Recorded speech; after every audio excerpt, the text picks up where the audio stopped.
I am very much here representing the Parks Alliance, and I'm conscious that a lot of people may not actually really know very much about us. So just to start with, I am just going to explain a little bit about the Parks Alliance before seeking to respond to the question tonight. So what is the Parks Alliance? Well, it's very much, for us, the UK voice for parks. So far we have 44 members representing people and organisations, but particularly organisations that are involved with parks in some shape or form. For us, interestingly, most of those at the moment are not local authorities.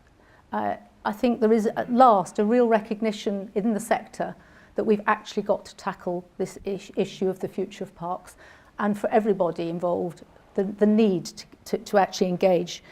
And I think we're extremely grateful to the Landscape Institute for the Parks Alliance for the support that they are giving us, particularly on the communications side of work.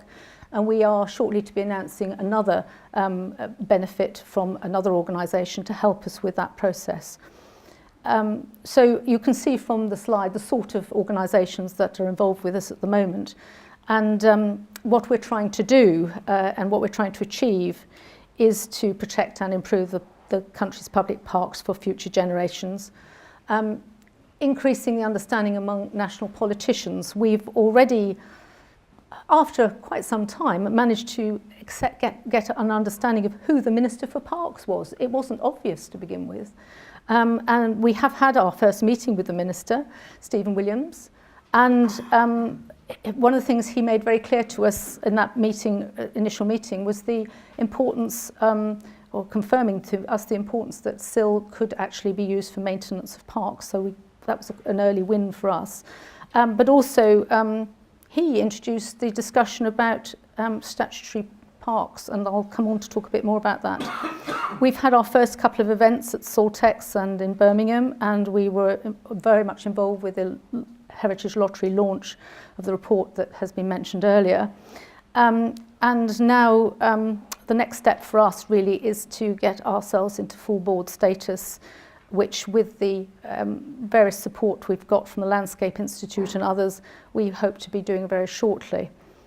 So that was just a little brief introduction to the Parks Alliance, but if anybody would like to know more about it, please come and see me afterwards. I'm happy to talk to you about it. Turning to the subject of paying for green infrastructure in an age of austerity. Others have already mentioned the local authority funding pressures, but I think it is quite interesting to reflect. I declare I'm actually a resident of Barnet, and they are currently consulting on the future of the library service. And one of the things I found very interesting about their opportunities and options for the library service is they largely depend on a very significant additional volunteer force. But there's been no research apparently done by them to actually demonstrate whether those volunteers are actually available or are prepared to get involved. And it seems to me that if we all keep saying we're going to use volunteers more and more and more, where is all this volunteer support going to come from? Clearly volunteers are really important. We couldn't do half of what we do in the City of London without a really strong volunteer support. But they aren't going to be the solution to this problem. They may well support us, but then they themselves are not the solution. And I think the question is this debate about statutory services a distraction? Because at the end of the day, we need to deal with the problem. And the question is that a problem that is resolvable with local authority support? It's clearly a national issue. I think one of the things I've found working in London in the last 7 years is we sometimes tend to forget that actually we need to address these issues nationally. And although various people are suggesting that there isn't one solution, I think we actually need to think about having one solution, one base solution which provides that core funding which will help whatever the organisation is that is maintaining these green spaces, to be able to then use the flexibility of the particular green space or spaces to gain funding from other sources. But it needs that core funding. And certainly London adds much more complexity, I think, to the issue than perhaps some of the other cities in the country. But whatever we do, it seems to me we do need to think about finding a solution that actually can be applied nationally. Otherwise, some of these areas that are currently really struggling, I think just will not survive. I was talking to somebody from the House of Lords the other day who was saying his local authority, he knows, is only going to be cutting their grass once a year. Now, it's not going to take very long if you cut grass once a year in a park for people to start realising that something is seriously going wrong. The collection of litter that will start to accumulate, the problems that you will attract. It reminds me back to the sort of 80s when we did go through nothing like as serious as this, but a similar problem. And after a few years, depending on how much maintenance was happening, people did in the local community start to realise that something was seriously wrong. But why is it that we have to wait until the situation gets as bad as that? We then waste money putting right the wrong. So the issue is, how do we stop ourselves from getting into that position? Clearly, various funding models are being suggested. I think the message I would make clear from being involved in this sector for my career is that there needs to be this core revenue funding. If you don't have core revenue funding, you aren't going to be able to look after these green spaces. It's however much Heritage Lottery and others are great and fantastic at supporting projects from a capital perspective, whether it's SIL or anything else, unless we find the money to ensure a degree of regular maintenance, and I would certainly support the view that it needs to be quality maintenance, then there isn't anything to start the funding from.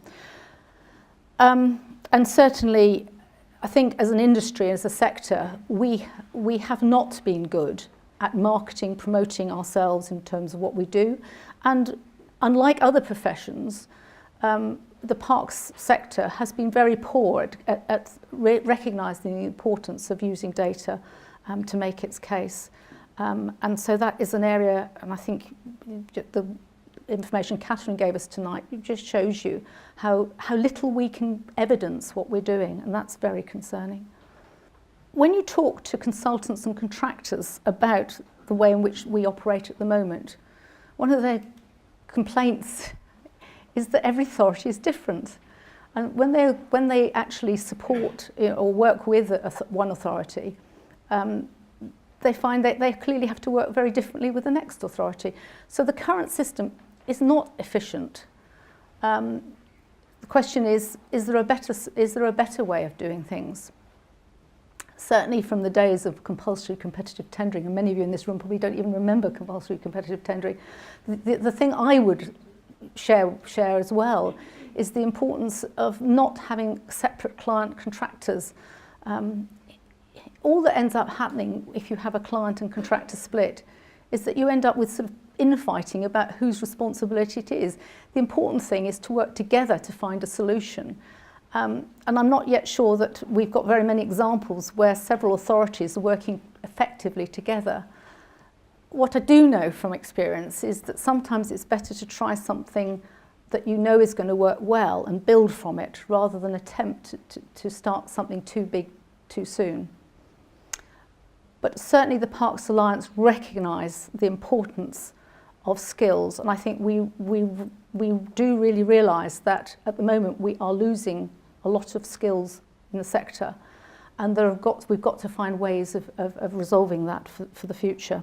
Somebody was reminding me that I spoke to them a year ago explaining that I was really struggling to fill a post, and I was surprised even then a year ago that we were not able to find suitable candidates for a parks management post, and we certainly are finding having to use in-house skills and support and encourage and develop people. But that's not a healthy way to just keep bringing people on from internally. We need to find better ways of skilling people.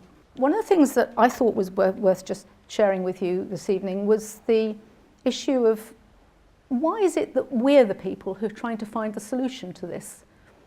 Ed, I think it was, who mentioned that policy and economics are fundamentally what this is about. And it seems to me that although we can help people work out what is going to work in practical terms, perhaps we should be asking others.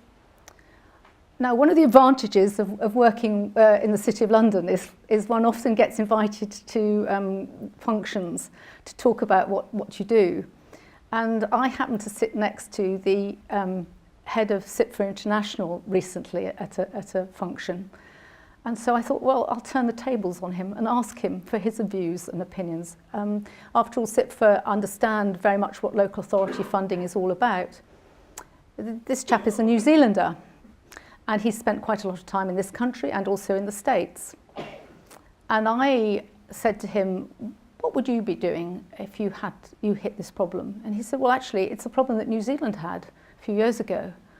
And after some thought about it, the decision was taken in New Zealand for more funding to be put down from central government to the regions. And that was the way they addressed it. And I said, well, do you really think that's going to happen in this country? And he said, no, clearly it's not going to happen in this country. So I kept pushing him. So, how would you deal with it? What would you find? And he suggested that probably some form of property levy, which again others have mentioned tonight, would be a solution. The question is, how would you make that work? There are several examples at the moment that we already have. I think the one I know as well is the Wimbledon and Putney Commons. But the issue is, if you do that, it's tied to community charge. So the idea is your levy depends on the band that you're paying and your community charge. Problem is, we know that whole system is in itself not a very effective system, and the government has always avoided trying to update it and bring it to sort of current standards. So is there something else that could do that for us in a different way? Perhaps it's worth thinking about that. So I did find it interesting that it wasn't just an issue that we were struggling with, and it seemed to me that property levy would be a good way of tackling things perhaps for the future. I don't think we're good enough at raising public awareness. There have been a whole range of suggestions this evening about how the public feel about these things, but we still haven't really engaged the public in what level of issue we're tackling at the moment. I think the library service is much more effective at doing that, and I think it's an area, again, it's because we as a sector, I think, have not been good at understanding the importance of marketing and promotion. And so the skills are not there within the sector to raise awareness in the way that perhaps others have done. So this is very much an opportunity now to do that. I think it should become a political imperative. It seems to me that if you think about, unlike the library service, where the whole raison d'etre of the library service has changed significantly with website and data management and stuff. So, but that's not the same for parks. In fact, for parks, the demands and needs for green infrastructure are greater now, not less. So actually, perhaps we should be challenging the politicians to make it an imperative. But this is a chance very much this evening to hear other people's views and discussions. So I'm really looking forward to that opportunity. Thank you very much.